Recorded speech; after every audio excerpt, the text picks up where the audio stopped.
সামনে তো অলকা পাইতেছে ল খেলা দেখি গা।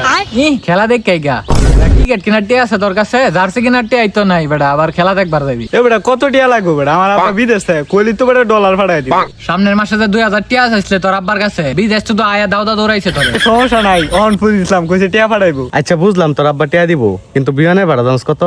কত? বিমানের ভাড়া 80,000।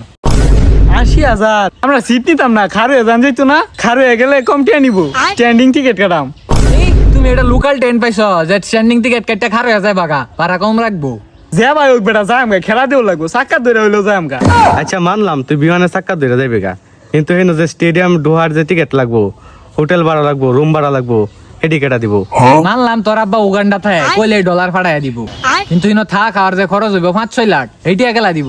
আচ্ছা খারো, আমি আব্বারে কইয়া ওনি 5-6 লাখ টিয়া লইতেছি। ওরা এ লইবো, আমি আব্বারে তে ওনি টিয়া ডাল। লেকিন 1 সেকেন্ড। আরে আম দাদা টিয়া লাগে এই চম্বারা বাজার হচ্ছে। কি করে